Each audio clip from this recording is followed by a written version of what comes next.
নমস্কার, শুভ অপরাহ্ন।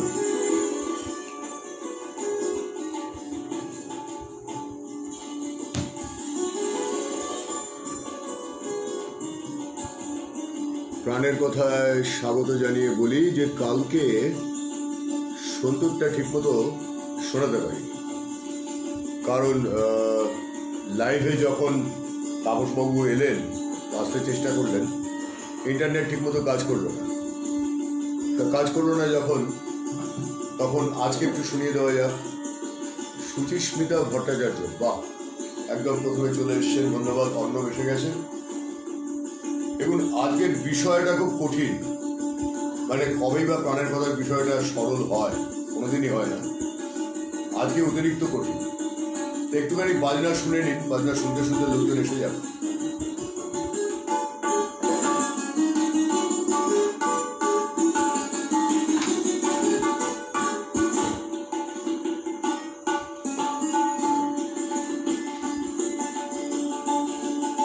এ হচ্ছে কিন্তু তাপস সেনগুপ্তের সন্তূর আর আমাদের সব্যসাচীর তবলা, যেটা গতকাল শোনাতে পারিনি, সেটাই আজকে একটু ঠিকঠাক বাজনাটা শুনিয়ে দিই।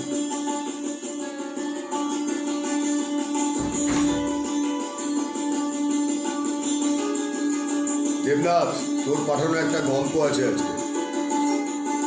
দেবনাথের পাঠানো একটা গল্প আজকে আছে। দয়াময় এসে গেছে, দেবজিৎ গোস্বামী এসছেন, সরজিৎ হাজরা এসে গেছেন,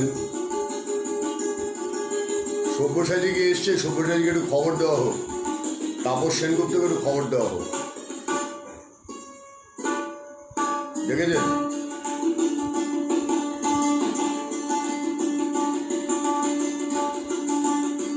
লীনা সরকার,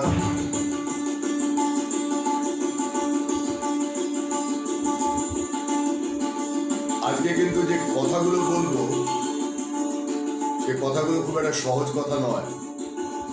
বিশেষ করে মহিলাদের জন্য তো নয়ই, বা নারীদের জন্য তো নয়ই।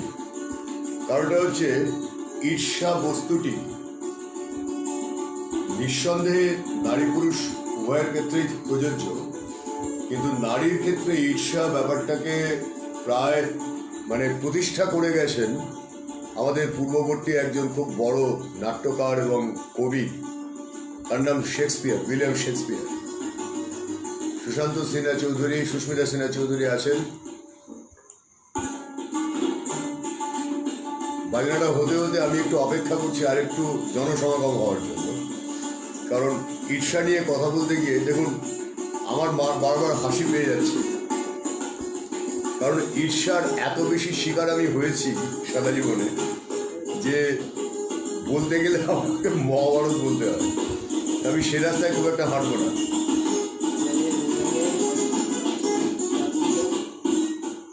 বাজনাটা কেমন লাগছে? হ্যাঁ, দ্রুতই যাচ্ছে, ঠিক। দেবনাথ আবার ক্লাসিক্যালটা একটু বোঝে, আমার খুব ভালো লাগে।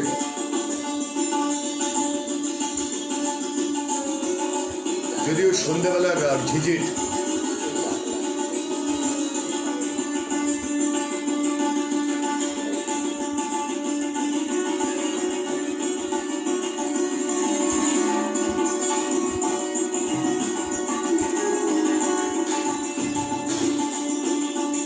দ্রুতে গেল। দেবপ্রিয়া,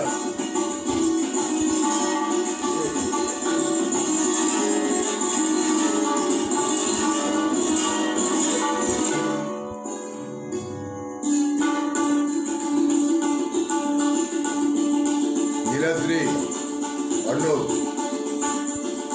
কি লিখলি বুঝতে পারছি না।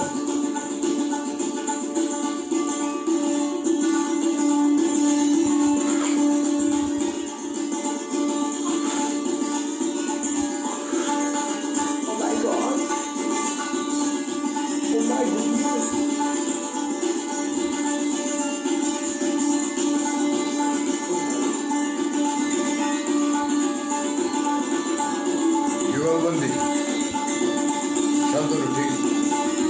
কৃষ্ণেন্দু, কেমন আছিস?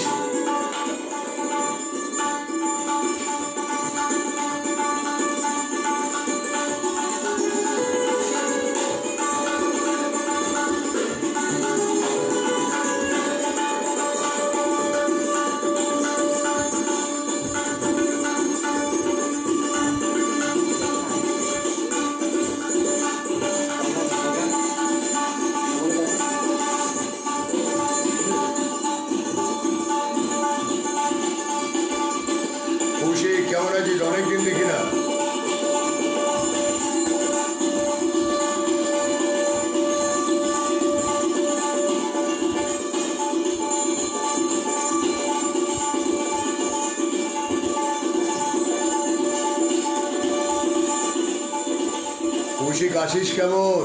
অনেক কাল দেখি না তোকে।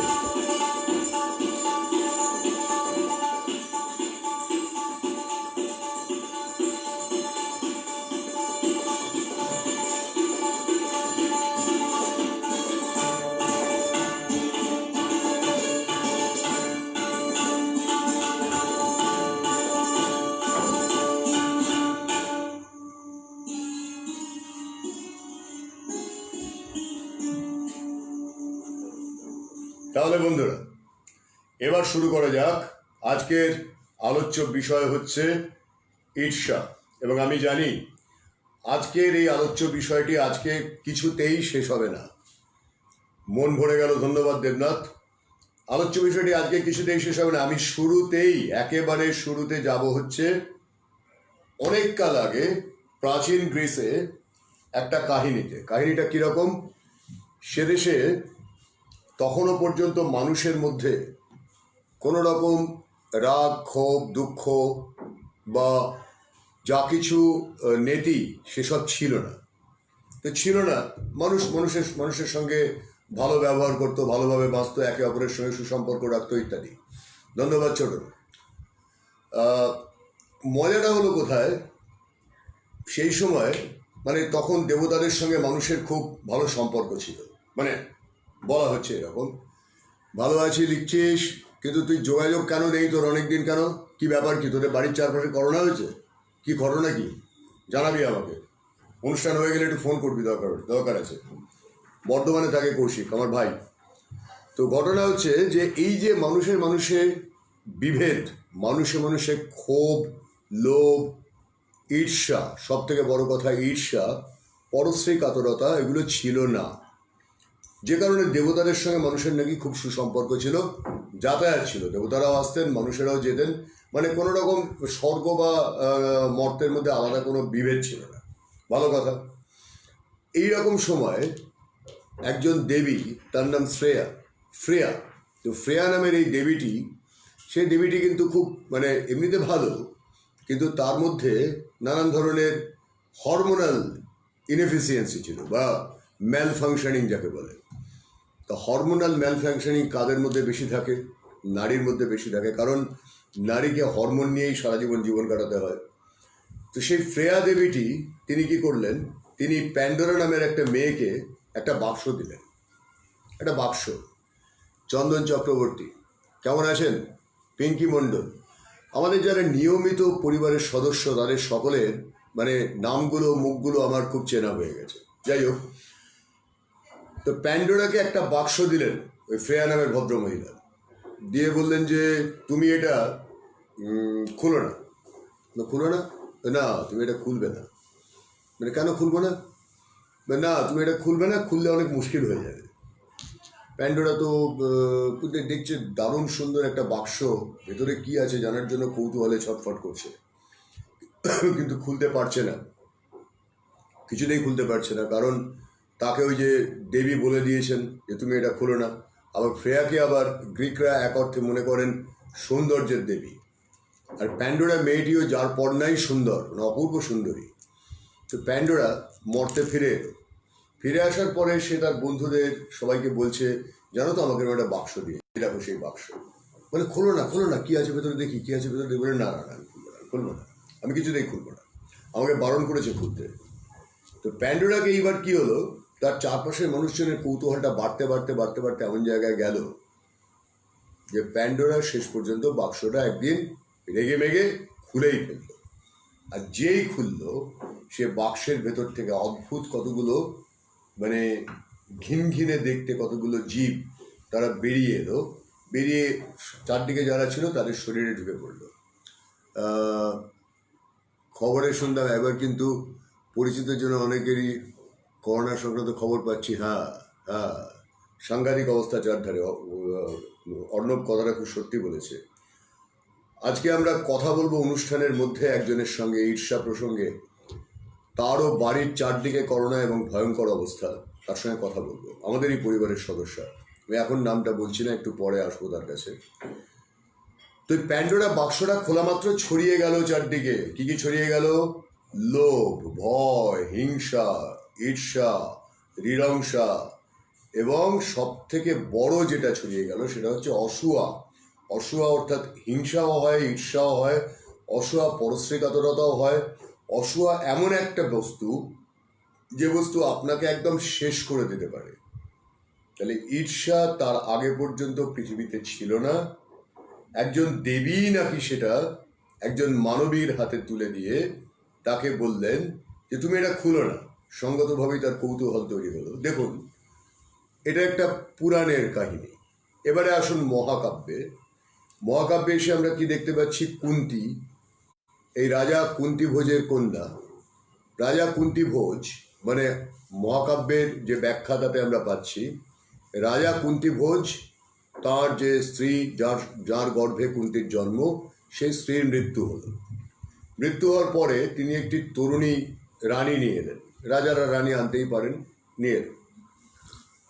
এই তরুণী রানীটি এসেই কি করলো? প্রথম কাজ, সে কুন্তিকে, ধ্রুব এসছে, রীনা দিদিভাই এসছেন, কুন্তিকে প্রথমেই সমস্ত কিছু থেকে সরিয়ে দিলেন। মানে যা হয়, মানে আবার সেই এক জিনিস ফিরে আসছি। আমি এই প্রসঙ্গটাতে যেতে চাইছি না, কিন্তু আমাকে যেতে হবে, উপায় নেই। কারণ শেষ পর্যন্ত ঈর্ষা বা অসূয়ার ক্ষেত্রে নারীর ভূমিকাটাই সব থেকে বড় ভূমিকা, অনস্বীকার্য।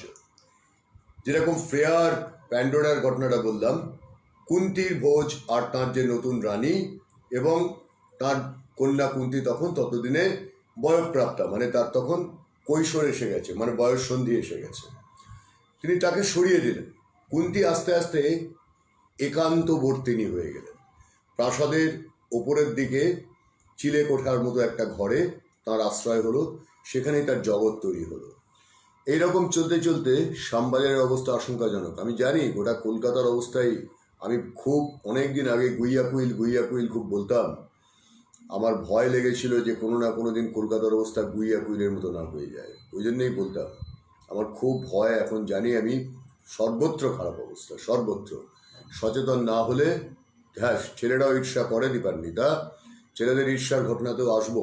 দারুণ দারুণ সব গল্প আছে, বলবো, কিন্তু এইটা শুনে নাও আগে। তুমিও, মজাটা কি হলো, এবার রাজা কুন্তিভোজ, তো কুন্তি তো একান্তবর্তিনী হয়ে গেছেন। তিনি প্রাসাদের চিলেকোঠার ওপরেই থাকেন, ওইখানেই তার দাসীদাসীদের নিয়ে তিনি থাকেন। আর রানী যখন নতুন রানী এসছেন, তরুণী নারী, সে তখন রাজাকে মোটামুটি বশীভূত করে ফেলেছে, যেভাবে নারী বশীভূত করতে পারে পুরুষকে, করে ফেলেছে। একদিন হঠাৎ করে সেখানে কি হলো, দেবপ্রিয়া রায়, ওয়ার্ড 13-এ করোনা ভাইরাস, 5-6 জন, আর সর্বত্র পজিটিভ। দেবপ্রিয়া কোথায় যাবে? লোকজন বাইরে বেরিয়ে যা ইচ্ছে তাই করবে, কোনো রকম নিয়মকানুন মানবে না, হবে না, চতুর্দিকে হবেই হবে, কিচ্ছু করার নেই। এখন প্রতিদিন সংখ্যা লাফিয়ে লাফিয়ে বাড়বে। এখন এই শব্দটা ব্যবহার করছি বাধ্য হয়ে, কারণ আমরা যখন বলেছিলাম কথাগুলো কেউ শোনেনি। লকডাউনের গোড়ার দিকতেও কেউ কথাগুলো শোনেনি। তো একদিন রাজপ্রাসাদে এসে উপস্থিত হলেন সর্বাঙ্গে গলিত ঘা সমেত এক ভয়ঙ্কর সাধু, কৃষ্ণেন্দু, তুমি একটু যোগাযোগ করো তো, তোমার সঙ্গে আমার কথা আছে, অনুষ্ঠান হয়ে গেলে একবার যোগাযোগ করো তো। এক ভয়ঙ্কর সাধু, তেজোদ্দীপ্ত চেহারা, কিন্তু সর্বাঙ্গে গলিত ঘা, দুর্গন্ধ বেরোচ্ছে, এবং জটাজুটোধারী। তার সঙ্গে 2-3 জন মাত্র সঙ্গী, বেশি সঙ্গীও নেই। সেই সাধুর নাম দুর্বাসা এসে বললেন যে, ভো মহারাজ কুন্তিভোজ, আমি এসেছি। আমার এখন দরকার তোমার পরিবারের, তোমার ঘনিষ্ঠ কোনো নারীর সেবা, তবে আমি বাঁচব। এছাড়া আমার এই ঘা দূর হবে না। এই ঘা হওয়ার নেপথ্যেও অপরাধ তোমার। বলে, কি অপরাধ মুনিবর, কি অপরাধ বলুন আমাকে। দুর্বাসাকে সে আমলে সবাই ভয় পেত। তো অপরাধ এটাই, তুমি কি করেছো? তুমি তোমার তরুণী বয়ঃপ্রাপ্তা কন্যা থাকাকালীন তাকে সরিয়ে রেখে তোমার নতুন রানীর প্রতি এত মনোযোগ দিয়েছো। তার পাপ আমাকে গ্রহণ করতে হয়েছে। আমার শরীরে এরকম ঘা দেখা দিয়েছে। তোমার বংশের কোনো নারী, তোমার ঘনিষ্ঠ কোনো নারীকে আমার সেবা করতে হবে, তবেই আমার এই ঘা দূর হবে। বলে, আশ্চর্য ব্যাপার, আমার পরিবারের কোনো নারীকে করতে হবে? বলে, হ্যাঁ। তো তখন তো প্রথমেই তিনি গেলেন, হঠাৎ বেড়ে যাবেই, কারণ এত লোক বেরোলো না, ঘর থেকে বেরোলো। এত লোক ঘর থেকে বেরোলো, নিয়মকানুন মানলো না, যা ইচ্ছে তাই করলো। লকডাউন তো লকডাউন, গোষ্ঠীর পিণ্ডি কেউ পাত্তাই দেয়নি। এবার খেলা বুঝতে হবে, কিচ্ছু করার নেই, খেলা এবার বুঝতে হবে। তো এবার কী হলো, কুন্তী ভোজ বললেন, প্রথমেই গেলেন রানীর কাছে, গিয়ে বললেন যে আমাকে এরকম দুর্বাসা এসেছেন, আমার তো বংশ নাশ হয়ে যাবে, সর্বনাশ হয়ে যাবে, তা তুমি ওনার সেবা করো। রানী বলল যে, সে বললো যে তো আপনি কি পাগল হয়েছেন নাকি? আমি যাব ওই ওই বিভৎস দুর্গন্ধযুক্ত ওই বিচ্ছিরি বাজে একটা মানে রাগী একটা বুড়ো লোক, ওর সেবা করতে আমি যাব? আপনি আপনার স্ত্রীকে সেখানে পাঠাচ্ছেন? আপনার সাহস তো কম নয়, আমি যাব না। কুন্তী বোধ দেখলেন মহাবিপদ। এখন কুন্তী এক পাশে দাঁড়িয়ে, মানে সেই বিশাল ঘরের এক পাশে দাঁড়িয়ে ঘটনাটা শুনছিল। রাজা তখন কুন্তীর কাছে গেলেন, কি করবেন, উপায় নেই। বললেন যে মা গো, তোমাকেই দায়িত্ব নিতে হবে, তুমি ছাড়া তো আর কোনো আর যে একটি দুটি কন্যা আছে তারা খুবই ছোট, তারা তো পারবে না, তোমাকেই করতে হবে। তো কুন্তী দেখলেন যে উপায় নেই, অনন্য উপায়। আমাদের শাস্ত্র বলছে যে শৈশবে বা কৈশোর মানে অনুরা কন্যা সে পিতার বশ, তারপরে বিবাহের পরে সে স্বামীর বশ, এবং স্বামীর মৃত্যু হলে সে পুত্রের বশ। এটা একদম মানে প্রচলিত ধারণা ছিল, যদিও সেটা বদলাচ্ছে, কারণ অনেক কারণ আছে, যাই হোক। তো এবার কী হলো, কুন্তী বাধ্য হলেন বলবো না, আমি বলবো যে খানিকটা কৌতূহল নিয়েই তিনি গেলেন। তখন তার অল্প বয়স, তিনি গেলেন দুর্বাসার কাছে, এবং তার কাছে গিয়ে তার সেবা করে, অহরাত্র সেবা। এমনকি মহাভারতে স্পষ্ট বর্ণনা রয়েছে, কুন্তী নাকি ক্ষেত্রবিশেষে নিজের জিভ দিয়ে ওই গলিত ঘা ছেটেছিলেন, সেটাই ছিল একমাত্র মলম।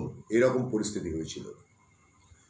প্রায় 2 পক্ষকাল মানে 1 মাসের কাছাকাছি সময় সেবা করে, অহরাত্র সেবা করে দুর্বাসাকে পুরোপুরি সুস্থ করলেন কুন্তী। আসলে সবটাই কিন্তু প্রতীক, দুর্বাসার অসুস্থতাটাও প্রতীক। সেবা করে তিনি সুস্থ করলেন। সুস্থ করার পরে দুর্বাসা বললেন, তোমাকে আমি একটা মানে বর দেব, আশীর্বাদ করব। সেই আশীর্বাদের ফলে তুমি যখন যে দেবতাকে কামনা করবে, তখন সেই দেবতা এসে তোমার জন্য সন্তান উৎপাদন করতে পারবে। আমি এখনই কারোর বশ নই, সেটা তো ঘটনা দীপান্বিতা, কিন্তু এইটা একটা সময় পর্যন্ত সমাজ ব্যবস্থাটা এরকম ছিল, কিছু করার নেই। আজও আছে, উত্তর ভারতে, মধ্য ভারতে, বহু জায়গাতে আছে।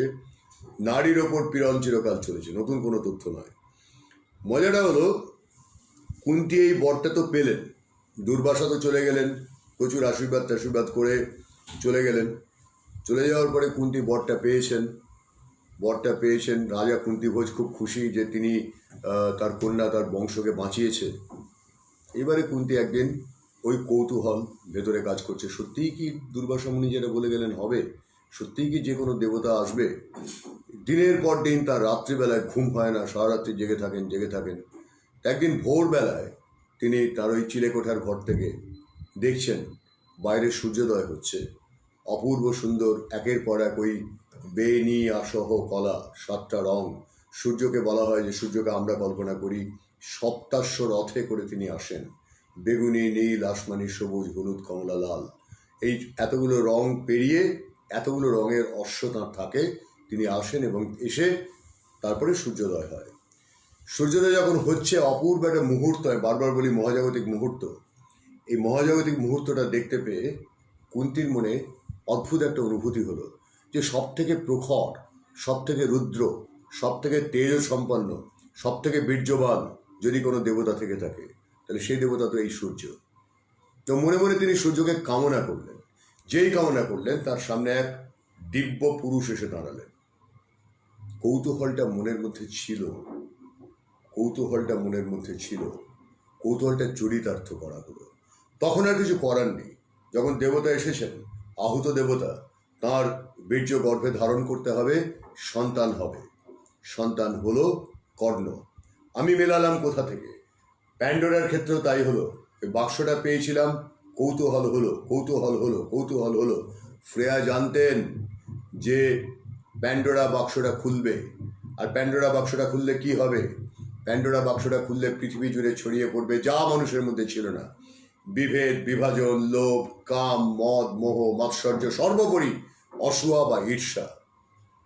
এই যে ঈর্ষা, এই যে কৌতূহল, সেই কৌতূহল কেনই বারবার করে প্রতিটি পুরাণ মহাকাব্যে আমরা দেখছি নারীর মনে কৌতূহলটাকে জাগানো হচ্ছে, বারবার করে দেখছি কেন নারীকে ব্যবহার করা হচ্ছে। কেন? তার কারণটা হচ্ছে নারী পালয়িত্রী, নারী জন্ম দেবে, কিন্তু জন্ম দিতে গেলে তার কি লাগবে? তার এমন কিছু শারীরিক পরিবর্তন দরকার যে শারীরিক পরিবর্তনগুলো পুরুষের থাকবে না, থাকার প্রশ্ন নেই, কারণ পুরুষ সন্তানের জন্ম দিতে পারবে না। তার কিছু হরমোনাল ডিফারেন্স থাকবে। এই হরমোনাল ডিফারেন্সটাই হচ্ছে তার কৌতূহল। একটা পুরনো ইংরেজি কথা আছে, কিউরিওসিটি কিলস দ্য ক্যাট। কৌতূহলটা কার বেশি? নারীর বেশি। কৌতূহলটা সর্বক্ষেত্রে কার বেশি? ঈর্ষা সর্বক্ষেত্রে কার বেশি? নারীর বেশি। এটা বলা হয়। তাই বলে কি পুরুষের ঈর্ষা নেই নাকি? থাকে না, প্রচুর পরিমাণে থাকে। এই যে আমি চায়ের কাপটা বদলালাম, কালকে আমি জানালাম চায়ের কাপটা আমার আগে স্বচ্ছ চায়ের কাপে আমি চা খেতাম। একটি নারীদের গ্রুপ, মেয়েদের একটি গ্রুপ, সেখানে আমার স্ত্রী, আমাদের ওই যেদিনকে শুভলক্ষ্মী ঘোষ কোভ্যাক্সিনের কথা বললেন, সেদিনে তিনি সেটা সচরাচর শেয়ার করেন না, ওখানে শেয়ার করেছিলেন। সেখানে তারা অভিযোগ জানিয়েছে, ও সুপ্রিয় বন্দ্যোপাধ্যায়, সুপ্রিয় লাইন, ও তো ভদ্রলোক তো বোতলে করে মদ খেতে খেতে প্রোগ্রাম করেন। মানে চায়ের কাপটা হয়ে গেছে বোতল, চাটা যেহেতু লিকার চা, লিকার চায়ের রঙটা লাল, অতএব সেটা হয়ে গেছে মদ। এবং মদ খেতে খেতে আমি 100 দিন ধরে বা 108 দিন, আজকে 108 দিন ধরে অনুষ্ঠান করছি। তো সেটাও এক ধরনের ঈর্ষা। শুভলক্ষ্মী ঘোষকে আক্রমণ করা হলো, সেটাও এক ধরনের ঈর্ষা। ওটা তাদের অ্যালামনি, মানে তাদের স্কুলের বন্ধু বান্ধবরা সেখানে সব রয়েছেন, তাঁরা সকলে মিলে এইভাবে আক্রমণটা করলেন। কেন আক্রমণটা করলেন? শুভলক্ষ্মী ঘোষ একজন এত বড় বিজ্ঞানী, তার এতটা গ্রহণযোগ্যতা, লক্ষ লক্ষ মানুষ তার কথা শুনছেন এবং তার কথা শুনে ভরসা পাচ্ছেন, কোভ্যাক্সিনের কথা শুনে ভরসা পাচ্ছেন, তারা কিছুতেই মেনে নিতে চান না। তাদের কাছে ব্যাপারটা না গ্রহণযোগ্য না। কেন 15ই আগস্ট, কেন মোদি এরকম করছে, সবটাই জুমলা, সবটাই খারাপ। এখন দেখুন, এত মানুষ করোনার ভয়ে আতঙ্কিত, তারা সকলে একটা পথ খুঁজছেন। একটা পথ যদি পাওয়া যায়, সেটাকে আটকানোর জন্য কত রকম চেষ্টা। একটা পথ পেয়ে গেল, সে কি কথা, ভারত পেয়ে যাবে? ঈর্ষা কাজ করছে। ঈর্ষা এমন পরিমাণে, এমন পর্যায়ে যায়। দীপান্বিতা একটু আগে বললো যে পুরুষও ঈর্ষা করে, খুব ঘটনা, পুরুষ করে। চলুন একটা অদ্ভুত অদ্ভুত সময় নিয়ে যাই। সময়টা হচ্ছে একটা কম্পিটিশন হচ্ছে। কীরকম কম্পিটিশন? না, একটা দৌড় প্রতিযোগিতা হচ্ছে। কিনিয়ার হয়ে একজন দৌড়চ্ছেন, তার নাম আবেল মুতাই। খুব ভালো দৌড়চ্ছেন, খুব ভালো, একেবারে লাস্ট ল্যাপে পৌঁছে গেছেন, একেবারে শেষ ল্যাপে পৌঁছে গেছেন। পেছনে আসছেন একজন স্প্যানিশ অ্যাথলেট, তিনি কাছাকাছি এসে গেছেন, কিন্তু শেষ সীমানার অল্প আগে পৌঁছে ওই কিনিয়ান অ্যাথলেট, যিনি 1 নম্বরে দৌড়চ্ছিলেন, আবেল মুতাই, তিনি না বিভ্রান্ত হয়ে গেছেন, বুঝতে পারছেন না যে এটাই কি লাস্ট ল্যাপ, এটাই কি লাস্ট ল্যাপ, আমি কি এখানে যেতে পারবো? তিনি গতিটা কমিয়ে দিয়েছেন। এবারে ঠিক পেছনে রয়েছেন ইভান ফার্নান্ডেজ। ইভান ফার্নান্ডেজ তিনি আন্দাজ করতে পেরেছেন যে আবেল মুতাই কনফিউজ হয়ে পড়েছে। তাই ইভান ফার্নান্ডেজ তখন স্প্যানিশ ভাষায় চিৎকার করে বলছেন, আরে শেষ হয়নি, তুমি দৌড়ো দৌড়ো দৌড়ো, স্প্যানিশ ভাষায়। এদিকে কিনিয়ার যে আবেল মুতাই, সে তো স্প্যানিশ ভাষা বোঝে না, সে বুঝতেও পারছে না কি বলছে। সে তখনও ওই আস্তে আস্তে, মানে সে স্পিডটা তার কমে, দৌড়চ্ছে কিন্তু স্পিডটা কমে গেছে, ঢুকতে পারছে না। তখন ইভান ফার্নান্ডেজ কি করেছে জানেন? দেখুন কত রকম মানুষ হয়। সে পেছনে এসে ইচ্ছে করলে ওকে টপকে চলে গিয়ে 1 নম্বর হয়ে যেতে পারত। আন্তর্জাতিক দৌড় প্রতিযোগিতা, সে কি করেছে? পেছনে এসে ওকে ধাক্কা মেরেছে, ধাক্কা মেরে ওকে ফিনিশ লাইনটা ক্রস করিয়ে দিয়েছে, যে তারপরে নিজে পেরিয়েছে, মানে সেকেন্ড হয়েছে। সেকেন্ড হওয়া মাত্র, মানে শেষ হওয়া মাত্র সাংবাদিকরা তো ধেয়ে গেছে, বলে আপনি তো ইচ্ছে করলেই ওকে পেরিয়ে চলে যেতে পারতেন, ফার্স্ট হতে পারতেন, আপনি সেটা করলেন না কেন? তখন উত্তরটা হলো, ইভান ফার্নান্ডেজের উত্তরটা হলো যে আমার স্বপ্ন ছিল কোনো একদিন আমরা সবাই পাবো একটা সামাজিক পৃথিবী, যেখানে সবাই সবাইকে সাহায্য করব। কিন্তু সাংবাদিক তাতেও সন্তুষ্ট নয়, বলছে আপনি তো ইচ্ছে করলে জিততে পারতেন, আমি ওকে ধাক্কা মেরে কেন ওকে জিতিয়ে দিলেন? বলে আমি ওকে জিতিয়ে দিইনি, ও যেভাবে দৌড়চ্ছে এমনিতেই ও জিততো। ও স্প্যানিশ ভাষা বোঝে না, ও আমার কথা বুঝতে পারেনি, আমি ওকে পেছন থেকে বলছি যে তুমি যাও, তোমার জয়টা প্রাপ্য, তুমি নাও ওটা। ও বুঝতে পারছে না। তাহলে আমি কি করব? আমি ওকে টপকে গিয়ে আমি যদি জিততাম তাহলে কি হতো জানেন? আমি আমার মায়ের কাছে, আমার ছোট্ট বাচ্চাটার কাছে, আমার দেশবাসীর কাছে, এমনকি আমার নিজের কাছে মুখ দেখাতে পারতাম না। আমার লজ্জা হতো যে আমি একজনকে ঠকিয়ে জিতেছি। এত বড় একটা প্রতিযোগিতায় স্বর্ণ পদক আমি নিয়েছি এইভাবে।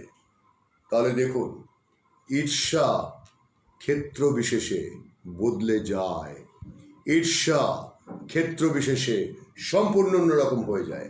আবার আর একটা ঘটনা দেখুন, আপনারা মনে করতে পারেন কিনা জানি না, আমি খুব ভালো করে মনে করতে পারি। মানে যতবার আমি কলকাতা শহরের রাসবিহারী অ্যাভিনিউর ওপর দিয়ে যাতায়াত করি, ট্রায়াঙ্গুলার পার্কের কাছে, আমার প্রতিবার মনে পড়ে যায়, যে অদ্ভুতভাবে মনে পড়ে যায় যে একজন মানুষ হাতে একটা ডাব নিয়ে ট্রাম লাইন পেরোচ্ছিলেন অন্যমনস্কভাবে। তাকে ট্রাম বারবার ঘন্টা বাজাচ্ছে, চিৎকার করে ড্রাইভার বলছে আপনি সরে যান। তিনি শুনতে পাচ্ছেন না। কি করে পাবেন? তার মস্তিষ্কের ভেতরে, তার হৃদয়ে অসম্ভব দুশ্চিন্তা, নানান রকম ব্যাপার চলছে। তার আগে কয়েক মাস তার চাকরি নেই। তার মতো একজন মানুষ, আমি পরিচয়টা একটু পরে বললে আপনারা বুঝবেন যে কি অদ্ভুত, কি বিরাট ব্যাপার। যে পরিচয়টা বললে জানতে পারবেন তিনি কে। যে তিনি ওই ডাব হাতে করে রাস্তা পেরোতে, মানে ট্রাম লাইনটা পেরোতে ট্রামটা এগিয়ে আসছে, ট্রাম তো থামতে পারছে না, ট্রাম ব্রেক করছে, আপ্রাণ চেষ্টা করেছে ড্রাইভার, বাঁচাতে পারা গেল না। কাউ কাচারে আটকে গেলেন তিনি, বিভৎস যন্ত্রণা, শরীরটা পুরো কেটে ছিঁড়ে থেঁতলে গেল। হ্যাঁ, জীবনানন্দ দাশ। তার আগে তার জীবনে যা পরিস্থিতি চলছিল, খেতে পাচ্ছেন না, ঠিকমতো চাকরি নেই, একটার পরে চাকরি চলে যাচ্ছে, বিমার দালালি করার চেষ্টা করছেন, যেখানে যেখানে পড়াতে গেছেন সেখান থেকে তাকে তাড়িয়ে দেওয়া হয়েছে। কেন তাড়িয়ে দেওয়া হয়েছে? কারা তার সঙ্গে ব্যবহারটা করেছে? সব থেকে খারাপ ব্যবহারটা কে করেছে? তার স্ত্রী। তাকে কথায় কথায় বলেছে, হ্যাঁ খালি কবিতা লেখা, খালি ওই ট্রাঙ্কে ভর্তি করে লিখে রাখা, কি হয় ওর থেকে? ওগুলোকে জ্বালিয়ে দাও, পুড়িয়ে দাও। সারাক্ষণ গঞ্জনা দিয়ে গেছেন তিনি জীবনানন্দ দাশ এবং তার আশপাশের মানুষজন, যারা কবি, তখনকার দিনে যারা নাম করা কবি, তাদের কয়েকজন ইচ্ছে করলেই যারা তাকে একটা ভালো চাকরি দিতে পারতেন, ইচ্ছে করলেই যারা তাকে একটা ঠিকঠাক জীবন দিতে পারতেন, তারা দেননি। কেন দেননি? তাদের ভয়ঙ্কর ঈর্ষা কাজ করেছিল। আজকে সেই কবিদের কজনকে কে মনে রেখেছে তা নিয়ে আমি 1,00,000 ঘন্টা কথা বলতে পারি। আর জীবনানন্দ দাশকে আমরা যারা মানে পাগলের মতো ভালোবাসি, আজও ভালোবাসি, আমরা জানি যতদিন বাংলা ভাষা থাকবে জীবনানন্দ দাশ ততদিন বেঁচে থাকবেন, ততদিন তিনি থাকবেন। এখানে তার ছবি আছে, ছবিটা একটু দূরে আছে, দেখতে পাওয়া যায় না। ছবিটা কোনো একদিন এই সেটটা পুরোটা খুললে আপনারা দেখতে পাবেন। আমি তার ছবি রেখেছি ওপরের দিকে, এবং শুধু তার ছবি নয়, এমন এমন কিছু ব্যক্তিত্বের ছবি এখানে আছে যাদেরকে অনেকে ভুলেই গেছি আমরা। রাধানাথ শিকদার, যিনি এভারেস্ট আবিষ্কার করলেন, এভারেস্টের শৃঙ্গের উচ্চতা আবিষ্কার করলেন, কে মনে রেখেছে? কেউ মনে রাখেনি। তিনি বাঙালি। নামটা হলো কার নামে? এভারেস্টের নামে। জর্জ এভারেস্ট বলে তখনকার যিনি প্রধান ছিলেন ওই দপ্তরের, তার নামে হলো। এবারে বলি যে হ্যাঁ, কৃষ্ণেন্দু কথাটা ঠিক, সাফল্য কি ব্যর্থতা আমি জানি না, কিন্তু প্রচেষ্টাটাতে ঈর্ষা, ভয়ঙ্কর পরিমাণে ঈর্ষা। কেন করবে একটা লোক? কেন করবে? উদ্দেশ্যটা কি? ধান্দাটা কি? কি চাইছে? ধান্দাটা কি? সবাই আসলে প্রথমে খোঁজে ধান্দাটা কি, এইটা খোঁজে। কিন্তু সেটা কেউই ব্যাপারটা শেষ পর্যন্ত বুঝতে পারে না যে সমাজের ভালোর জন্যও কিছু মানুষ কাজ করার চেষ্টা করতে পারে এবং করে, চিরকাল করে এসেছে। তারা তাদের সমসময় কখনো মূল্য পায়নি, তাদের মূল্য দেওয়া হয়নি। জোয়ানা বার্গ কি ভয়ঙ্কর ঈর্ষার সম্মুখীন তিনি হয়েছেন, কি ভয়াবহ ঈর্ষা তাকে ঘিরে ধরেছে। আপনারা খেয়াল করেছেন কিনা জানি না, আমি কাল রাত্রিবেলাতে আমার প্রোফাইলে প্রথমে ঈর্ষার ছবিটা দিলাম, তারপরে দিলাম হচ্ছে সোক্রাতেসের মৃত্যু দৃশ্যটা। প্রাচীন অ্যাথেন্সে খ্রিস্টপূর্ব 390 শতক সম্ভবত, তার মানে আজ থেকে 2500 বছর আগে। তখন ক্লাসিক্যাল অ্যাথেন্স বলা হয় সেটাকে। কেন বলা হয়? সেই সময়কার অ্যাথেন্সে সোক্রাতেস, প্লেটো, অ্যারিস্টটল এই পর্যায়ের সমস্ত মানুষজন যেখানে রয়েছে, সোক্রাতেস কি করলেন? তিনি তরুণ প্রজন্মকে বললেন, তোমাদের দায় দায়িত্ব কি, কর্তব্য কি, তোমরা কোনটা করবে কোনটা করবে না। তরুণ প্রজন্ম তার ভক্ত হয়ে গেল। কেন ভক্ত হয়ে গেল? কারণ তরুণদেরকে তিনি যেভাবে বুঝতেন, যেভাবে তার সাইকি কাজ করতো তরুণদেরকে উদ্বুদ্ধ করার জন্য, তরুণদেরকে জ্ঞান বিজ্ঞানের চর্চায় আনার জন্য, আর কেউ সেটা পারত না। সমসাময়িক অন্যান্য দার্শনিকরা, তার ঘনিষ্ঠতম বন্ধুরা, যাদেরকে তিনি বিশ্বাস করতেন, তারাই কি করলো? রটাতে শুরু করলো, সোক্রাতেস তরুণদের মাথা খাচ্ছে, সোক্রাতেসকে এক্ষুনি ব্যবস্থা করতে হবে। সেই সময়কার আথেন্সের নিয়ম অনুযায়ী তাকে হেমলক বা বিষ পান করে মৃত্যুর নির্দেশ দেওয়া হলো প্রশাসনের তরফ থেকে। পুলিশ এসে তাকে গ্রেপ্তার করলো। মনে রাখুন, প্রাচীন গ্রিস সংবাদপত্র প্রথম প্রকাশ করেছিল তারা প্যাপাইরাস কাগজের ওপরে। তারা শহরের দেওয়ালে লটকে দিত প্রতিদিনের সংবাদপত্র। মনে রাখুন, প্রাচীন গ্রিস পুলিশ ব্যবস্থা প্রথম চালু করেছিল, নগর রাষ্ট্রের কনসেপ্টটা তারা প্রথম চালু করেছিল, এমনকি গণতন্ত্রের কনসেপ্টটা তারা প্রথম চালু করেছিল। সোক্রাতেসের স্ত্রী তো গঞ্জনা দিতেনি, জীবনানন্দ দাশের ক্ষেত্রেও ঘটনাটা তাই হয়েছে। এবার সোক্রাতেসের ক্ষেত্রে কি হলো? তাকে বলা হলো তুমি হেমলক পান করবে। হেমলক এক ধরনের বিষ, সবুজ রঙের, তার রংটা সবুজ। তারপর থেকে গোটা পৃথিবীতে যা কিছু সবুজ, যে কোনো পানীয় যেটা সবুজ রং, সেটাকেই আমরা বিশ্বাস করি that is a kind of poison. আপনারা হয়তো জানেন, পয়জন নামের একটা বিখ্যাত পারফিউমের ব্র্যান্ড আছে। এই যে সোক্রাতেসের ঘটনাটা ঘটলো, এই ঘটনাটা চোখে আঙুল দিয়ে দেখিয়ে দিল যে ঈর্ষা কি ভয়াবহ জিনিস। এমনকি যিশুর ক্ষেত্রেও ঘটনাটা কি ঘটেছিল। ইউডাস, যিশুর প্রিয়তম শিষ্যদের একজন, যিশুকে ধরিয়ে দিয়েছিলেন কে? ওই ইউডাস। তার সঙ্গে লাস্ট সাপারে বসে যিশু বলেছিলেন, আমি জানি তুমি কি করতে যাচ্ছ, আমি জানি তুমি কি করতে যাচ্ছ, ঠিক আছে, তুমি এক কাজ করো, তুমি একটু রুটি, মানে আমার মাংস, আর একটু লাল পানীয়, আমার রক্ত, আমার মাংস একটু খাও, রক্ত একটু পান করো, একসঙ্গে এসো, আমরা আজকে শেষবারের মতো গ্রহণ করি খাদ্যটা। মূর্তিমান প্রতীক জওহরলাল নেহরু, হ্যাঁ, ভয়ঙ্কর ভয়ঙ্কর পরিমাণে ঈর্ষা। নেহরু নামের ওই ব্যক্তিটি, যাকে আপনি বলতে আমার ঘৃণা হয়, যে শুধুমাত্র শোডাউন ছাড়া আর কিছু করেনি, ভারতের রাজনৈতিক জীবনের অন্যতম প্রধান কলঙ্ক ওই ব্যক্তিটি। শুধু সেই একাই নয়, যাকে আমরা আমাদের দেশের পিতা বলে বসিয়ে রেখে দিয়েছি, যে কারণে আপনারা সতর্ক হয়ে দেখবেন এখানে কোথাও মহাত্মা গান্ধীর কোনো ছবি নেই। টাকায় যার ছবি ছাপা হয়, সেই ব্যক্তিটিকে আমি বিশ্বাস করি তার জীবন শুরু হয়েছিল একরকমভাবে, কিন্তু তিনি যখন পরবর্তীকালে তিনি যে প্রভাবান্বিত হয়েছিলেন এবং তিনি যে সমস্ত চর্চাগুলো করেছিলেন, সেগুলোর একটাকেও গ্রহণ করা উচিত নয়। লুসিফার, মর্নিং স্টার, মানে অরিজিন, একটাকেও গ্রহণ করা উচিত নয়। কিন্তু তিনি জাতির পিতা হয়ে বসে আছেন। আজও পর্যন্ত ভারতের প্রত্যন্ত গ্রামাঞ্চলে আপনি যাবেন, সেখানে সাধারণ মানুষজন মহাত্মা গান্ধীর সম্পর্কে মনে করে 33 কোটির মধ্যে সেও একজন দেবতা। তার এই পিকচার তৈরি করা হয়েছে, ইমেজটা তৈরি করা হয়েছে, যেটার যোগ্যতা তার কতটুকু ছিল তাই নিয়ে প্রশ্ন আছে। কিন্তু একটি জায়গাতে ভদ্রলোকের সততাকে আমি স্বীকার করি। তিনি তার জীবনীতে, অটোবায়োগ্রাফিতে কি লিখেছিলেন? পাশের ঘরে যখন আমার বাবার মৃত্যু হচ্ছে, পাশের ঘরে আমার বাবা যখন মৃত্যু যন্ত্রণায় কাতরাচ্ছেন, ছটফট করছেন, তখন আমি যৌন তাড়নায় অস্থির হয়ে আমার স্ত্রীতে উপগত হয়েছিলাম। এই কথাটা ওই লোকটি লিখেছিলেন। কতকগুলো ক্ষেত্রে লোকটির অসম্ভব ক্ষমতা ছিল, অস্বীকার করি না। যখন ভারতের জাতীয় কংগ্রেসের একটা বড় সভা কলকাতা শহরে হচ্ছে, কলকাতা বিশ্ববিদ্যালয়ে লোকজনদের থাকতে দেওয়া হয়েছে, সেখানে বাথরুম টাথরুম ভালো ব্যবস্থা ছিল না, হ্যাঁ, তো সেইখানে তখন গান্ধী নিজে ঝাঁটা বালতি হাতে নেমে মানুষ যেখানে সেখানে মলত্যাগ করত, তিনি নিজে সেগুলো পরিষ্কার করতে শুরু করেছিলেন। কিছু কিছু ক্ষেত্রে লোকটির গুণ ছিল। শ্যামাপ্রসাদ মুখার্জি মস্ত বড় ঈর্ষার শিকার, তাকে হত্যা করা হলো কোথায় নিয়ে গিয়ে? কাশ্মীরে। কিন্তু সেই সময় এই বদ লোকটি নেহেরু কোথায় বসে আছে? বিদেশে গিয়ে বসে আছে। ওখান থেকে ইনস্ট্রাকশন দিচ্ছে, একটার পর একটা সেগুলো পালন করা হচ্ছে।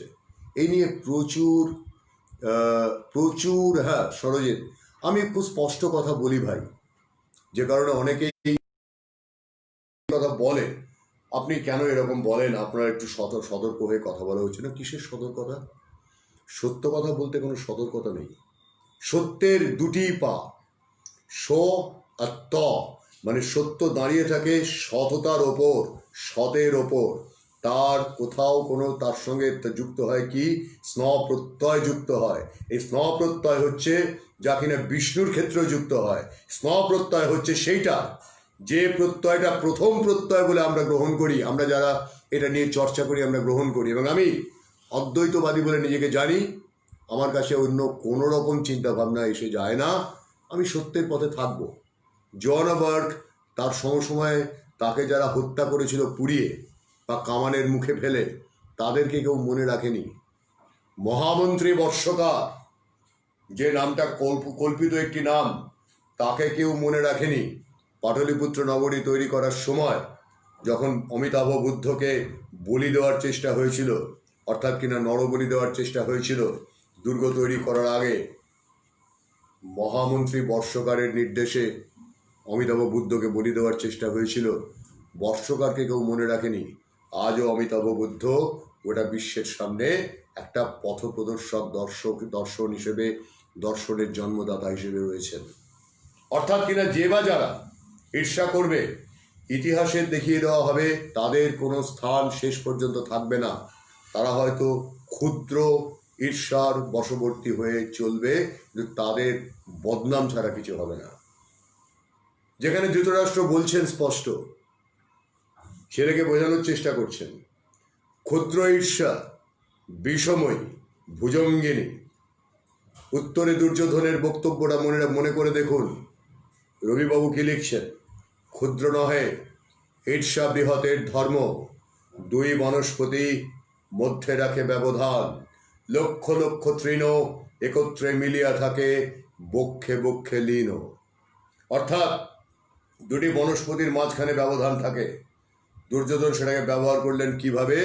না, লক্ষ লক্ষ তৃণ একত্রে মিলিয়া থাকে, বক্ষে বক্ষে লীন। তারা সাধারণ, তাদের মধ্যে ঈর্ষার ব্যাপার নেই, কিন্তু দুই বনস্পতির মাঝখানে ব্যবধান থাকে, এটা প্রকৃতির বিধান। কেন থাকে?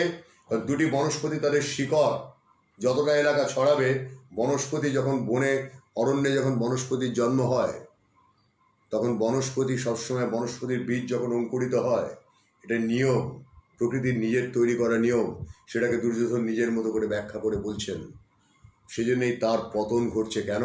তিনি ঈর্ষা করছেন, ঈর্ষায় কালো হয়ে যাচ্ছেন, ঈর্ষায় পুড়ে যাচ্ছেন। ঈর্ষা মানুষের আত্মাকে কালো করে দেয়। দুর্ভাগ্যজনকভাবে আমাদের চারপাশের যে পৃথিবী, সেই পৃথিবীতে অধিকাংশ মানুষ তারা যা কিছু অন্যায় করেন, যা কিছু ভুল করেন, ঈর্ষার বশবর্তী হয়ে পড়েন।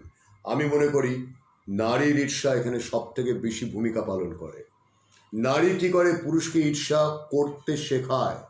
পৃথ্বীরাজ চৌহানও হ্যাঁ একই রকম ব্যাপার, ঈর্ষার শিকার হয়েছিলেন। খুব সত্যি কথা দয়াময়, খুব সত্যি কথা। কিন্তু পৃথ্বীরাজ চৌহানের সমাধিতে আজও পর্যন্ত আফগানরা গিয়ে যখন লাথি মারে, তার জন্য ব্যবস্থা করার কোনো চেষ্টা হয়নি। গজনীতে বারবার করে ওই নেহেরু পরিবার থেকে প্রতি বছর বাবরের মৃত্যু উপলক্ষে তারা গিয়ে ওখানে বাবরের সমাধিতে সম্মান অর্পণ করে আসেন। তার পাশে পৃথ্বীরাজ চৌহানের সমাধি বলে একটা ছোট্ট মাটির একটা জায়গা রয়েছে, ওপরের থেকে ঝুলছে বড় বড় দড়ি। আফগানরা প্রতিদিন গিয়ে 50 জন, 60 জন, 70 জন করে ওই সমাধির মাথার দিকে লাথি মারে। অপমানটা আজও চলে। একজন ভারতীয় চেষ্টা করেছিলেন মাঝখানে, তাকে জেলে পুরে রাখা হয়েছে। তিনি চেষ্টা করেছিলেন পৃথ্বীরাজ চৌহানের হৃত সম্মান পুনরুদ্ধার করতে। পৃথ্বীরাজ চৌহানের অন্যায়টা কি ছিল? তিনি বিশ্বাস করেছিলেন ওই ভয়ঙ্কর লোকটিকে মোহাম্মদ ঘোরি যার নাম। বাবরের সমাধিতে শ্রদ্ধা অর্পণ করতে প্রতি বছর এই পরিবারের লোক যায়। তারা একবারও চেষ্টা করেনি ভারতের স্বাধীনতার পর থেকে পৃথ্বীরাজ চৌহানের ওখান থেকে তার দেহাবশেষ নিয়ে আসা বা তার সমাধির প্রতি যে অপমান অসম্মান করা হয় সেটাকে বন্ধ করা, চেষ্টা আজ অব্দি করা হয়নি। নেহরুর ক্ষমতালোভী আগ্রাসনের কাছে গান্ধীজির একদম একদম একদম সবাই জানে, কয়েক দশক নয় অর্ণব, কয়েক শতক পিছিয়ে দিয়েছে। ইংল্যান্ডের প্রধানমন্ত্রী উইনস্টন চার্চিল সেই সময় যে কথাটা বলেছিলেন আজও কথাটা অনস্বীকার্য। ভারতকে একদল ঠক, প্রতারক, চোর, বদমাইশ, গুন্ডা, লুঠেরার হাতে তুলে আমরা দিতে পারি না, তাই দেওয়া হয়েছিল। যদি এইবারে আসছি নারীর ঈর্ষার প্রসঙ্গে, অনেক গুরুত্বপূর্ণ কথা তো হলো। আমার একটা বোনকে আমি বলেছি যে তোকে কিন্তু একটু কথা বলতে হবে, ধরি ওকে, বুঝলেন? ওকে ধরা যাক, ধরে জিজ্ঞেস করি যে মেয়েরা কি সত্যিই পরস্পরকে ঈর্ষা করে? মেয়েরা কি সত্যি এরকম ঘটনা যে মেয়েরা, আমি দু একটা ঘটনা বলতে চাইছিলাম কিন্তু বলবো না, ওকে দিয়েই বলাই, দেখি ও কি বলে। দেখি কি বলে, ও এলেই বুঝতে পারবেন কে সে। হ্যাঁ, পুতুল এসছেন। কুচক্রি নেহেরু, আচ্ছা রিঙ্গিং বলছে, রিঙ্গিং মানে কি? মানে ও কি ইন্টারনেট নেই? এই তো আছে, এই চওড়া কর, ফোনটাকে চওড়া কর, ফোনটাকে চওড়া কর আগে, মানে এইদিকে ঘোরা, আর কানে লাগাতে হবে না। হ্যাঁ এবার ঠিক আছে, চমৎকার। হ্যাঁ আরেকটু দেখতে চাই, মাথার উপর একটা খালি একটু জায়গা কর।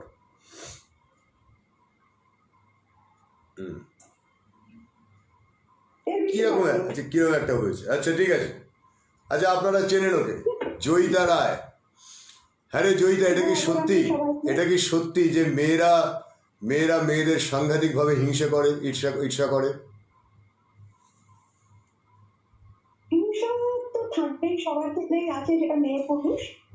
কিন্তু হিংসা তখনই হয় যখন সেই ব্যক্তিটি তার থেকে কোনো কিছু লেভেলের ওপরে থাকে, তখনই সেটা আসে ভেতরে। আমি তোমার দেখতে পাচ্ছি না, এখন ক্যামেরার মাথা দেখতে পাচ্ছি না। ক্যামেরা তুই দেখতে পাবি, তুই যা দেখতে পাচ্ছিস ওটাই হবে। চল তুই বল। হ্যাঁ, তো আমার মনে হয় ওটাই, হিংসা তখনই হয় যখন আমার থেকে সে কোনো কিছুতে বেশি থাকবে।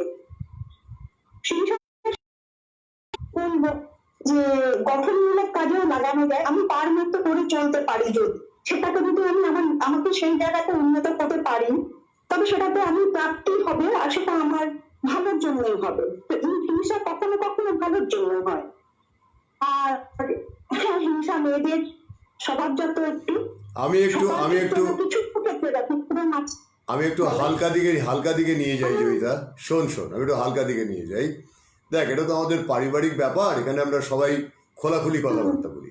আমার অভিজ্ঞতা বলছে যে ধর আজ থেকে 3 বছর, 4 বছর, 5 বছর, 10 বছর, 15 বছর, 20 বছর আগে একটা বিয়ে বাড়িতে আমিও গেছিলাম, আমার স্ত্রীও হয়তো গেছিলেন। এবার দেখা গেল যে সেই বিয়ে বাড়িতে আমার কোনো বোন বা আমার কোনো বন্ধু বা তার কোনো বন্ধু বা যাই হোক আত্মীয় স্বজন কেউ, তারা এসেছিল। এবার কোন মেয়েটি কী রঙের শাড়ি পরেছিল, কী রঙের ব্লাউজ পরেছিল, কী গয়না পরেছিল, কোনটা তার ভালো লেগেছিল, কোনটা খারাপ লেগেছিল, পুঙ্খানুপুঙ্খভাবে সেই মেয়েরা এগুলো বলে দিতে পারে। কি করে বলিস রে তোরা এগুলো? আর মেয়েরা কি মেয়েদের জন্যই সাজে? এটা আমাকে একটু উত্তর দে তো, তোরা কি মেয়েদের দেখানোর জন্য সাজিস? হ্যাঁ, মেয়েদের যেটা প্রথম বলছো নজর, মেয়েদের নজর খুব সাংঘাতিক। তারা সেই জিনিসটা দেখে, সেটার মধ্যে এটাই থাকে সে কি করলো, সে কেমন করে তার পার্সোনালিটি, হাঁটা চলা, তার রুচি মার্জিত সাজগোজ, সেটা রুচি সম্পূর্ণ সাজগোজ, সবকিছু তারা খেয়াল করে। আর সবাইকে তো খেয়াল করে না, তার মধ্যে যে মানে নজর কারে তাকেই মানুষ দেখে। তো নজর কারার পেছনে তার কিছু নিশ্চয়ই আছে, তো সেটা দেখে হ্যাঁ সেজন্য সেটাকে মনে রাখে। সবাইকে কিন্তু মনে রাখে না, যেখানে কিছু স্পেশাল থাকে, বিশেষত্ব থাকে, তাকে মনে রাখে। একটা কথা আমাকে বল যে মেয়েদের এই ইকুয়েশন ব্যাপারটা, মানে কেমিস্ট্রি, ধর একটা মেয়ের সঙ্গে আরেকটা মেয়ের সম্পর্ক যদি গোড়ার দিকে ভালো হয় তো হলো, আর যদি ভালো হলো না তো কোনোদিন হলো না। এটা কি ঠিক? সেটা আমার মনে হয় না, কিছু ক্ষেত্রে তো ব্যতিক্রম নিশ্চয়ই আছে। ভুল বোঝাবুঝি থাকে যদি, আমি যেমন নিজের থেকে আমি মানি যে আমি ক্লিয়ার করে নেবো জিনিসটা। আমি সেই পন্থাটায় বিশ্বাসী যে আমার যদি কারোর সাথে কোনো ভুল থাকে আমি তাকে বোঝানোর চেষ্টা করব।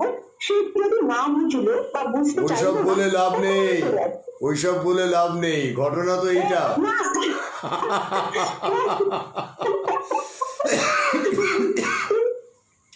মেয়েরা হ্যাঁ, মেয়েরা যে মেয়েদের জন্যই সাজে, বা মেয়েরা যে সাজটা আরেকটা মেয়েকে দেখায়, দেখিয়ে তার বুকে খানিকটা ঈর্ষা জাগিয়ে তোলার চেষ্টা করে, এবং এমা তুমি কি সুন্দর পরেছো, কিন্তু মনে মনে মনে বললো ব্লাউজের সঙ্গে শাড়িটা তো ম্যাচ করেনি, চুড়িটা তো একেবারেই ম্যাচ করেনি, হ্যাঁ হ্যান্ডব্যাগটা তো একেবারেই ম্যাচ করেনি, আর গয়না যেগুলো পরেছিল সেগুলো সব ঝুটো। এগুলো বাড়ি এসেই বলবি, কিন্তু সামনে মুখে বলবি যে কি সুন্দর লাগছে ওমা, কি ভালো লাগছে, কিন্তু আচ্ছা, হ্যাঁ বলো। কিন্তু সেটা 100 বার, ম্যাক্সিমাম 90% সেটা আছে, কিন্তু হ্যাঁ 10% ব্যতিক্রম আছে। হ্যাঁ 90% এর মধ্যে এটাই, ওখানে প্রশংসা করলো কিন্তু পেছন থেকে একটা কিছু বলে যাবে, এটা হ্যাঁ এটার সাথে হয়নি, এটা বলে, এটা স্বাভাবিক। হ্যাঁ, মেয়েদের হিংসাটা নো ডাউট খুবই বেশি। তবে ওটাই আর কি, আমি একটু ভাবি যে হ্যাঁ, হিংসাটা তখনই হয় যখন কাউকে আমি আমার থেকে উপরে দেখবো, তখনই তার মতো হওয়ার ইচ্ছাটাই হিংসাটা আনে। তো শীর্ষে নিশ্চয়ই কোনো কিছু তো বেশি আছে, তার জন্যই আসে, আদারওয়াইজ তো আসার কথা নয়। সবার সাথে তো সবার হিংসে হয় না।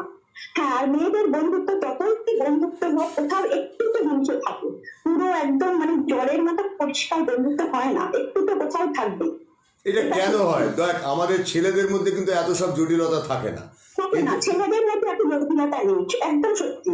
মেয়েরা অনেকটা, আমি নিজেও মেয়ে হয়ে ঠিক বলতে পারবো না কেন সেই জিনিসগুলো আসে, কিন্তু আসে। কারো ভালো দেখলে বা আজকে 4-5 জন একসাথে আছে, তার মধ্যে যদি কাউকে একটু কেউ প্রশংসা করে, তখন তাদের নজরটা একটু পাল্টে যায়।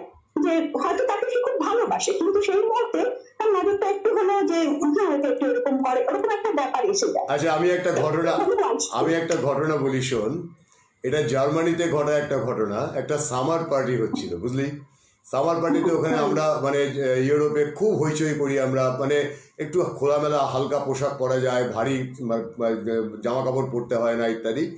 তো আমার সঙ্গে যিনি গিয়েছিলেন, মানে আমার সঙ্গিনী যিনি ছিলেন, তিনি একজন বাঙালি, তিনি শাড়ি পরে গিয়েছিলেন। আর অন্য মেয়েরা যারা এসেছিল, কয়েকজন তো অফিস টফিস থেকে এসেছে, তো একটি মেয়ে সে অফিস থেকে এসেছে, যথারীতি সে ট্রাউজার পরা, সে জিন্স টিন্স পরা, সে শাড়ি পরে যায়নি। এবারে আমার সঙ্গিনীকে সকলে মিলে প্রচুর প্রশংসা করে চলেছে, দারুণ লাগছে, শাড়িটা খুব সুন্দর, হ্যান ত্যান। সেই মেয়েটি একটা পর্যায়ে গিয়ে আর না পেরে বলে বসলো, তুমি নেহাত শাড়ি পরে এসেছো, তাই আমার কাছেও শাড়ি ছিল, আমি পরে আসতে পারিনি, অফিস থেকে এসেছি তো, যদি আমি পরে আসতাম তাহলে আমাকেই সবাই বলতো। মানে সবারই মাঝখানে ভরা সবাই সে বলে ফেললো আর কি, বাধ্য হয়ে। তো এই জায়গাটা মেয়েরা, এই জায়গাটায় মেয়েরা, এইটা দেবনাথ ওখানে লিখেছে যে কিছুটা গ্যাস খাওয়ানোর কথা বলে। মেয়েরা পরস্পরকে কিন্তু, একটা মেয়ে যদি আরেকটা মেয়ের মানে খুঁত দেখতে পায়, তাকে সেই খুঁতটাকে ধরিয়ে দেবে না, উল্টে তাকে চারটে এমন কথা বলবে ধরিয়ে দিন। যাতে যাতে সেই মেয়েটাকে আরো খারাপ দেখতে লাগে, তাই তো নাকি?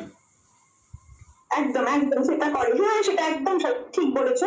এরকম হয় যখন কাউকে দেখছে খুব বেশি নজর কাটছে কেউ, তখন সেখানে কিছু একটা একটা ফোড়ন দিয়ে দিতে পারলে যদি সেটা থেকে কিছুটা একটু কমানো যায়, সেটার মধ্যে আছে, একদম আছে, এটা তো সত্যি কথা। হ্যাঁ, যেহেতু শাড়ি পরা তো সবার মধ্যে সে একটু আলাদা, স্বতন্ত্র ছিল, তাকে সবার না ভালো লাগছিল। পুরুষরা সবাই তাকে ঢাওয়াও প্রশংসা করছে, এই আপনাকে কি সুন্দর লাগছে, তোমাকে কি সুন্দর লাগছে, তোর টিপটা কি মানিয়েছে শাড়ির সঙ্গে, অমুক তমুক। আর সে তো মানে চুপচাপ আচ্ছা আচ্ছা। আর এই মেয়েটি ঢুকে খানিকক্ষণ দেখলো, দেখে সেও বাঙালি মেয়ে, সে তারপরে ক্ষেপে লাল হয়ে মানে রীতিমতো বলে দিল, আমার কাছে অনেক শাড়ি আছে, আমি নেহাত পরে আসিনি, তাই অফিস থেকে এসেছি, তাই আমাকেও সবাই বলতো। মানে এই যে একটা সাংঘাতিক ঈর্ষাটা, কি ভয়ঙ্কর প্রকাশ তার, বাপরে।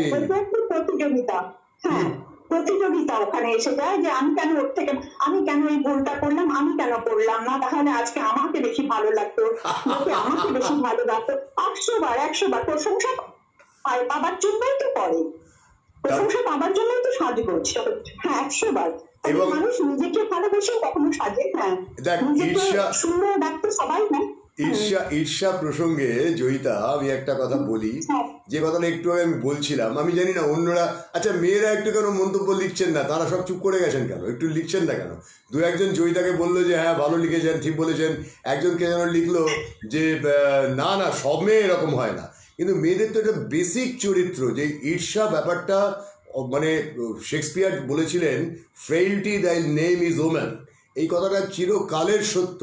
আর একটা ব্যাপার, দয়াময় লিখছে মেয়েরা ছোট মিথ্যা কথা বলে আনন্দ পায়, যা ঈর্ষার একটি অন্যতম কারণ। এটা কি সত্যি রে? মেয়েরা ছোটখাটো মিথ্যাটা বলে, এটা সত্যি না কথা? না, আমি তো মেয়ে হয়ে বলছি সব মেয়ে সমান নয়, সব মেয়ে সমান নয়। তবে আগের যেটা ছিল, আমার মনে হয় মেয়েদের চিন্তাধারা নিশ্চয়ই উন্নত হয়েছে অনেকটা, তারা স্বীকার করতে পারে। আমি খুব বেশি লোকের সঙ্গে মিশি না, কিন্তু আমি আমার সাথে সেরকম লোকের সাথে মিশি যারা আমার চিন্তাধারার সাথে ম্যাচ করে। তো না, সব ক্ষেত্রে এতটা নয়, কিছু তো ব্যতিক্রম আছে, এক্সেপশন তো আছে। আর যারা আছে তারা অনেক, বলতে হবে তাদের, হ্যাঁ, সংখ্যায় অনেক কম, সংখ্যায় অনেক কম। অধিকাংশ, আমি অ্যাভারেজ মেয়েদের কথা বলছি, যে মেয়েদের মধ্যে এই ব্যাপারটা থাকে যে বুদ্ধিমতী সুন্দরীরা এনজয় করে, কিন্তু একই সঙ্গে বুদ্ধি আর সৌন্দর্য তো যায় না। Beauty doesn't go with brain, Poulami. তাহলে কি দাঁড়ালো ব্যাপারটা? এই রে, যায় কি?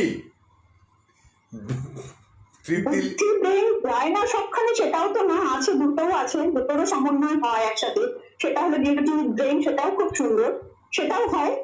তবে হ্যাঁ, প্রথম তো মানুষের চেহারাটাই নজরে পড়ে, তো মানুষ সেজন্য মেয়েরা আগে নিজেকে সুন্দর করে সাজানোর চেষ্টা করে, তারপর তার চরিত্র বা তার পার্সোনালিটি দেখা যাবে, ব্যক্তিত্ব দেখা যাবে, বুদ্ধি তখন বিকাশ হবে। কিন্তু মানুষ তো মেয়েরা চেষ্টা করে নিজেকে সুন্দরভাবে প্রেজেন্ট করার জন্য। সেটা তো সবাই করে, কিন্তু মেয়েরা, হ্যাঁ, সবার মধ্যে কিন্তু মেয়েরা মেয়েদের জন্য সাজে, এই কথাটা আমার বুঝতে বহু সময় লেগে গেছিল। এবং বিদেশে গিয়ে তো জেনেইছি, আর দেশে থাকতেই জেনেছি মোটামুটি। কিন্তু মোটামুটি এইটা বুঝেছি যে গোটা পৃথিবীতে মেয়েরা কিন্তু একই রকম প্যাটার্নের, মেয়েদের খুব একটা পার্থক্য নেই, এদিক ওদিক খুব একটা হয় না মেয়েদের। একদম একদম, নিশ্চয়ই, হ্যাঁ নিশ্চয়ই, তুমি ঠিকই বলেছো, এটা 100 বার, এটা মানতেই হবে। মেয়েদের মধ্যে আছে এগুলো ছেলেদের তুলনায়। তার মানে এটা খুব সত্যি কথা, এটা প্রমাণ হয়ে গেল যে মেয়েরা যে সাজগোজ করে সেটা আরেকটা মেয়ের বুকে ঈর্ষার ঝলক তৈরি করার জন্য, ছেলেদের জন্য মোটেই নয়। আমি বলবো না, নিজেকে সবার মধ্যে সুন্দর রাখার জন্য। আমি তো জানছি না, আমি তো জানবো না পাশের মেয়ে কি করে সেজে আসবে, কিভাবে সেজে আসবে। আমি যতটা পারবো নিজেকে সুন্দর করবো, যাতে আমি চোখে লাগবে, সেটা তো নিশ্চয়ই। আচ্ছা একটা ব্যাপার বল যে তাহলে ঈর্ষার রোগে পুরুষের থেকে নারীরাই বেশি ভোগে, তাই কি? একদম একদম সত্যি তাই। পুরুষের এত সময় নেই এত ভাবার, আচ্ছা, ভাবনার সময় নেই। অনেকেই তোর কাছে গান শুনতে চাইছে, একটু শোনাবি নাকি 1 লাইন 2 লাইন? বাবা, আমি গান টান জানি না, আমি কোথেকে গান শুনবো, আমি গান জানি না, আমি বেশ। গান টান জানি না। দু একটা ওই গুনগুন করা ওরকমই করি, তাছাড়া আমি গান জানি না। বেশ, ঠিক আছে, তুই যা বললি, মানে অকপট স্বীকারোক্তি করলি, এটাই আমার ভালো লাগলো।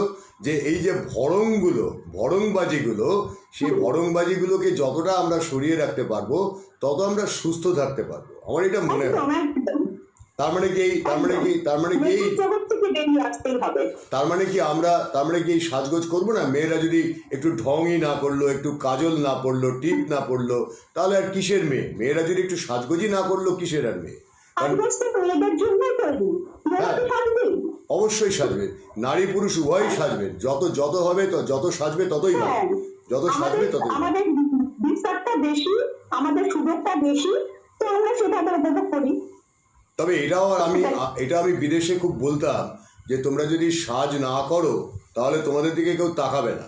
পুরুষের কিন্তু সেই জ্বালা নেই, আমাদের সাজতে হয় না, আমরা এমনিতেই ভালো দেখতে। একদম একদম একদম। অনেক ধন্যবাদ জয়িতা, তোর কাজের। আচ্ছা, তোদের ওখানে সবাইকে ধন্যবাদ। করোনা পরিস্থিতি কি হয়েছে রে, একটু বলতো? আমার আমার বাড়ির 3-5টা কিনতে হয়ে গেছে, এই 1 সপ্তাহ ধরে পুরো ব্লক করে দেওয়া হয়েছে এদেরকে, এর মধ্যেই আছি। আজকে একটু রিল্যাক্সেশন দিয়েছে, আদারওয়াইজ টোটাল লকডাউন ছিল চেন্নাইতে। তো আজকে একটু ফ্রি, মাছ মাংস কোনো ব্যাপার নেই। আজকে তার 20-25 দিন হয়ে গেছে পুরো বন্ধ, ওগুলো গ্রসারি অ্যান্ড ভেজিটেবলস এই অ্যাভেলেবল, আর কিছু নেই। আজকে থেকে একটু রিল্যাক্সেশন দিয়েছি, কদিন ধরে জানি না। বেরোস না কিন্তু, তো 4-5 বেরোস না না, কিন্তু। আমি তো বেরোচ্ছি না, আমি তো একদম 3 মাস হয়ে গেছে একদম ঘরে বন্দি, বেরোই নি কোথাও। বেরোস না, তো একদমই তোমরা বেরোস না। সবাই সাবধানে থেকো, হ্যাঁ সবাই সাবধানে থেকো, আমরা পার করে নেবো, হ্যাঁ, আমরা জয়ী হবো, ব্যাস এটুকু ব্যাস। ভরসা। আমাদের পরিবারের এখনো পর্যন্ত কারোর করোনা হয়নি। তুই যদি কোনো ঝামেলা পাকাস তাহলে কিন্তু একদম পিটিয়ে বৃন্দাবন দেখিয়ে দেবো। আমি তো বেরোচ্ছি না, আমি তো বেরোচ্ছি না, একদম পুরো বন্দি ঘরে, হ্যাঁ হ্যাঁ, ভালো আছি। হ্যাঁ সাবধানে ঠিক থাকিস, আছে, সাবধানে থাকিস। একদম একদম। ঠিক হ্যাঁ, আছে, সবাইকে ঠিক আছে। ধন্যবাদ, হুম, সবাইকে নমস্কার। হ্যাঁ নমস্কার ঠিক আছে। সকলকে। হ্যাঁ, তো ঠিক আছে জয়িতা, খুব ভালো বলেছিস। আমি আবার ওকে বলেছিলাম একটু সেজে নিবি, তো সেজেও নিয়েছিল, একটু ভালোই দেখাচ্ছিল আমার বোনটাকে। তাহলে দেখুন বন্ধুরা, এটা মানে কথার কথা বা বলার জন্য বলা, কিন্তু এটা সত্যি কথাই যে ঈর্ষা বস্তুটি কিছু কিছু ক্ষেত্রে যে সুফল দেয় না তা নয়, কিন্তু অধিকাংশ ক্ষেত্রেই সুফল দেয় না। ঈর্ষা বস্তুটি মানুষের মধ্যে বিভেদ তৈরি করে, সমস্যা তৈরি করে। আর একটা ব্যাপার, যদি মেয়েরা সাজগোজ না করে, মেয়েরা যদি তাদের যাদের নারীত্বের যে গুণ সেগুলোকে যদি একেবারে মুছে ফেলে, তাহলে আমাদের মোটেও ভালো লাগবে না। পৃথিবীটা সুন্দর মেয়েরা আছে বলেই, পৃথিবীতে আমরা থাকতে পারছি মেয়েরা আছে বলেই, পৃথিবীতে আমাদের সব কিছু যা কিছু মাস্তানি সব কিছু চলছে সব মেয়েদের জন্য। সুতরাং তাদের মধ্যে একটুখানি আলাদা তারা হবে না, এটাই স্বাভাবিক, সেটাই স্বাভাবিক। কিন্তু ঈর্ষা নিয়ে সব কথা আজকে শেষ হবে না। আমি যেটা চাইছি আপনাদের কাছে জানতে, অনুষ্ঠানটা শেষ হবে এখন, কিন্তু একটু মতামত যদি দেন, কারণ ঈর্ষা নিয়ে এমন কিছু ঘটনা, এমন কিছু বিষয় আমি আগামী কাল বলবো, প্রাণের কথাতেই বলবো, যেগুলো একেবারে আমাদের অজানা অচেনা। ঈর্ষার এমন বিভিন্ন রকম চেহারা আছে। তো এই শরৎ এই একটা পাগল, তখন লিখে যাচ্ছে আমি কোনো, তুই ফেসিয়াল করবি কেন অপদার্থ, তোকে কে ফেসিয়াল করতে বলেছে, তোকে কেউ বলেছে ফেসিয়াল করতে? আমি ফেসিয়াল করি, এটা ঘোষণা করার বিষয়? অদ্ভুত কথাবার্তা এগুলো, তোর করার কাজ নয়, মেয়েদের করার কাজ, এগুলো বলাটারও কথা নয়। আচ্ছা, তো আগামীকাল আমি যেটা বলবো, যেটা যে মূলত ঈর্ষা যে বোধ, সেই বোধটা কিভাবে আন্তর্জাতিক স্তরে বিভিন্ন দেশ, এক দেশ অপর দেশের সঙ্গে, আমরা বলি প্রতিযোগিতা, সুস্থ প্রতিযোগিতা, গণতান্ত্রিক প্রতিযোগিতা, ইকোনমিক প্রতিযোগিতা, আসলে তা নয়। আসলে তার ভেতরে খেলা করে বাণিজ্য, কিছু লোকের ভেস্টেড ইন্টারেস্ট, কিছু কোম্পানি, কিছু স্বার্থ, কিছু রাজনীতি, সবটা মিলিয়ে বাইরে যে চেহারাটা প্রজেক্ট করা হয়, ভেতরে কাজটা কিন্তু অন্যরকম হয়। সেই অন্যরকম কাজের জায়গাটাই আমরা দেখব। এবং তার পাশাপাশি ঈর্ষা কী করে ভয়ঙ্কর হয়ে ওঠে, ঈর্ষা কী করে ঘাতক হয়ে ওঠে, ঈর্ষা কেমন করে একটা পুরো জাতকে, একটা পুরো দেশকে, একটা পুরো সমাজকে শেষ করে দিতে পারে, সেই জায়গাটা আমরা দেখব। একটু হালকা নোটের জন্য আজকে আমি জয়িতাকে বলেছিলাম যে মেয়েদের এই ব্যাপারটা তুই একটু বলিস, তো রাজি হয়ে গেল, বলল, মজাই লাগলো আমাদের সেটাতে। কিন্তু এর অনেক কঠিন দিকও আছে, সেগুলো আমরা আগামীকাল আলোচনা করব। তা ভালো থাকুন। ইচ্ছে ছিল দেখি কিছু খুঁজে পাই কিনা, কারণ এখন আজকাল গান বাজাতে গেলে আগে 50 বার ভাবতে হয় যে কোনটা বাজাবো, সেটা আবার বাজালে লোকজন কি বলবে। কারণটা হচ্ছে যে লোকজন বলার চেয়েও বড় কথা হচ্ছে ওই ইউটিউবে যেহেতু যাওয়া হচ্ছে, তো ইউটিউবে গেলেই তো আর হলো না, তার আগে 50 বার ভাবতে হয় যে কোনটা আমরা কী ধরনের গান বাজালে সেটা নিয়ে কোনো কথা হবে না, ইত্যাদি ইত্যাদি নানান রকম এইসব প্রসঙ্গগুলো এসে যায়।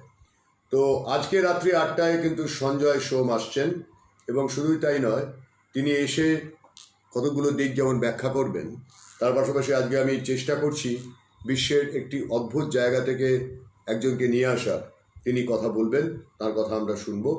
এবং আমি খুঁজে বেড়াচ্ছি, খুঁজে পাচ্ছি না কিছু মশাই, কিচ্ছু খুঁজে পাচ্ছি না। খুঁজে যখন পাচ্ছি না, কি আর করা যাবে। আজকের আয়োজন আর কোন দিন ভালো লাগে না ধ্রুব, আপনি একটু বাংলাদেশের খবর জানাবেন। আমরা খুব আতঙ্কে আছি বাংলাদেশকে নিয়ে, নিজেদের শহর নিয়েই আতঙ্কে আছি, বাংলাদেশ আর বাদ যাবে কেন। আমি খুঁজছি যে ভিডিওগুলো কোথায় গেল, বা মিউজিক পণ্ডিত স্বপন মজুমদারের সঙ্গে, সেটা একটু বাজি। মোহন মিনা।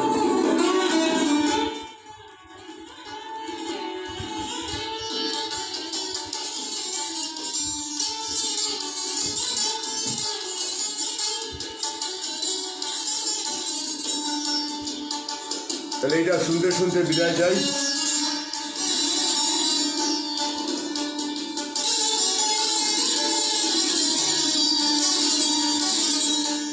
রাত্রি 8টায় দেখা হচ্ছে। সকলে ভালো থাকুন, আনন্দম বলি। আমাদের ইউটিউব চ্যানেল সাবস্ক্রাইব করার এবং করানোর অনুরোধ থাকলো। এইখানে একটা ঈর্ষার শেষ কথাটা বলে দিই, খুব দরকারি কথা। দেখুন, আমরা তো একটা সংবাদ মাধ্যম তৈরি করছি ধীরে ধীরে, এবং অনেকটাই গ্রহণযোগ্যতা পেয়েছে। কিন্তু যারা মধ্য আর নিম্ন মেধার সংবাদ মাধ্যম চালায়, তাদের কিন্তু ভয়ানক ঈর্ষা, কারণ তারা এটা পারছে না। আন্তর্জাতিক সংবাদ নিয়ে বিশ্লেষণ করা, ধরা, মানুষকে সেগুলো জানানো, তারা এটা পারছে না। তাই তারা বিভিন্ন পথে আমাদের আক্রমণ করছে, বিভিন্নভাবে। কিন্তু আমরা তাদের ভয় পাচ্ছি না। সকলকে অনুরোধ করবো রাত্রিবেলা থাকার জন্য, ইউটিউব চ্যানেল সাবস্ক্রাইব করার এবং করানোর জন্য। কারণ ওটা না হলে আমরা আমাদের কাজটাকে পরের লেভেলে নিয়ে যেতে পারবো না। বাবা।